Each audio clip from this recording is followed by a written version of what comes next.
यह कहानी एक ऐसी जगह की है जहां सूरज डूबने के बाद कोई भी जाता है तो वो जिंदा वापस कभी नहीं आता। वहां आसपास रहने वालों का कहना है कि उस जगह पर एक डायन है और गलती से भी अगर किसी पर उसका साया पड़ गया तो उसे कोई नहीं बच सकता। वहां रहने वाले लोग उस जगह को डायन कोट के नाम से जानते हैं। डायन कोट में सूरज डूबने के बाद कोई जानवर भी गलती से नहीं जाता, क्योंकि वहां रह रही डायन को यह बिल्कुल भी नहीं पसंद कि कोई उस डायन कोट में आए।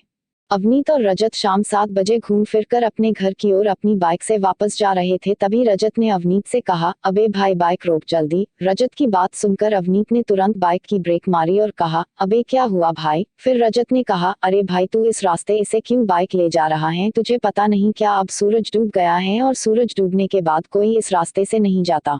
फिर अवनीत ने कहा, पर क्यों भाई, ऐसा क्या है इस रास्ते में। फिर रजत ने कहा, अरे तुझे सच में नहीं पता क्या इस रास्ते में क्या है। फिर अवनीत ने कहा, भाई तुझे तो पता ही है, मैं 10 साल बाद कल ही तो गांव आया हूँ, तो मुझे कैसे पता होगा। अवनीत की बात सुनकर फिर रजत ने कहा, अरे यार तुम लोग भी शहर चले जाते हो फिर गांव के बारे में सब भूल जाते हो। फिर रजत की बात बीच में ही काटते हुए अवनीत ने कहा, अरे भाई ज्ञान मत पेल और सही से बता कि क्यों नहीं जा सकते अभी यहाँ से। फिर रजत ने कहा, भाई तू मुझे बोलने देगा तभी तो बताऊंगा कुछ।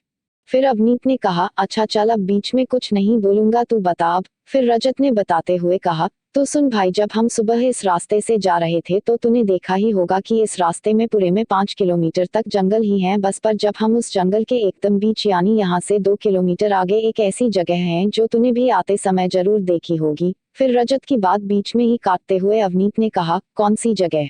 फिर रजत ने कहा, भाई पूरी बात सुन तो ले पहले। वो जगह 2 किलोमीटर आगे है, उसे लोग डायन कोट के नाम से जानते हैं। वो डायन कोट लगभग 300 मीटर तक फैली हुई है और उस 300 मीटर तक एक भी पेड़ या एक भी घास तक नहीं है, क्योंकि उस डायन कोट में रह रही डायन को यह बिल्कुल भी पसंद नहीं कि कोई भी उस डायन कोट में सूरज डूबने के बाद वहां जाए। और तूने भी शायद यह देखा ही होगा कि उस पूरे डायन कोट में बस हड्डियों के कंकाल ही पड़े हुए हैं, क्योंकि इस जगह पर अगर कोई जानवर भी जाता है तो वो जिंदा नहीं बचता। रजत की सारी बात सुनने के बाद अवनीत बड़ी जोर जोर से हंसने लगता है।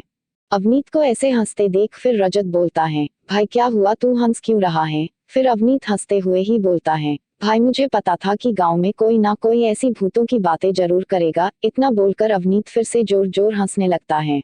पर रजत समझ था कि शहर के लोग भी जल्दी से किसी भूतों या डायन जैसी चीजों पर विश्वास नहीं करते, इसलिए रजत फिर अवनीत से बोलता है, भाई तुझे विश्वास हो या ना हो पर भाई हम अभी इस समय इस रास्ते से नहीं जाएंगे बस, और तू बाइक ये दूसरे वाले रास्ते की तरफ मोड़ दे। फिर रजत की बात सुनकर अवनीत बोलता है, भाई मैं 10 साल बाद जरूर आया हूँ, पर मुझे यह पता है कि यह रास्ता 5 किलोमीटर शॉर्टकट है, इसलिए हम इसी रास्ते से जाएंगे। फिर रजत कहता है, यार तुझे घूमना ही तो था आज, और इसी बहाने चल थोड़ा और घूम लियो, इसलिए भाई उस दूसरे वाले रास्ते से चल ले भाई। इस बार अवनीत रजत की बात मान जाता है और बाइक दूसरे रास्ते की तरफ मोड़ देता है। फिर उसके बाद दोनों उस दूसरे वाले रास्ते से जा ही रहे थे, तभी अवनीत रजत से कहता है, भाई चल मान लिया वो डायन कोट में सच में डायन है, पर कभी ऐसा हुआ है कि कोई रात को वहां गया हो और वापस भी सही सलामत आ गया हो। अवनीत की बात सुनकर फिर रजत ने कहा, हाँ भाई वापस तो आया है पर सही सलामत नहीं आया। फिर अवनीत ने कहा, कौन आया है और उसके साथ ऐसा क्या हुआ जो तू बोल रहा है कि सही सलामत नहीं आया। फिर रजत ने कहा, तू बिरजेश को जानता ही होगा। फिर अवनीत ने कहा, कौन बिरजेश। अवनीत की बात सुनकर फिर रजत बोलता है, अरे वही बिरजेश जिसे बचपन में सब नागिन बोलते थे, अब याद आया कुछ। फिर अवनीत ने अपना सर खुजाते हुए कहा, हाँ हाँ वही ना, जिसकी हमेशा नाक बहती रहती थी और सब बोलते थे कि नागिन का जहर निकल रहा है, इसलिए सबने बाद में उसका नाम ही नागिन रख दिया था। फिर रजत बोलता है, हाँ वही नागिन। फिर से रजत की बात बीच में ही काटते हुए अवनीत ने कहा, वही नागिन वहां से वापस आया था, पर वो अभी सही है या नहीं। फिर रजत ने कहा, ना यार वो अब बिल्कुल सही नहीं है, उसकी अब ऐसी हालत हो गई है कि कोई उसे नहीं पहचान सकता, बहुत बुरी हालत में है वो अब, पर कोई क्या करे। सबने उसे उस रास्ते से रात में जाने से मना करा था, पर उसने एक शर्त के चक्कर में अपनी पूरी जिंदगी बर्बाद कर ली। उसकी शादी भी होने ही वाली थी, पर उसकी ऐसी हालत होने की वजह से उसकी शादी भी टूट गई, पर अब हम क्या कर सकते हैं।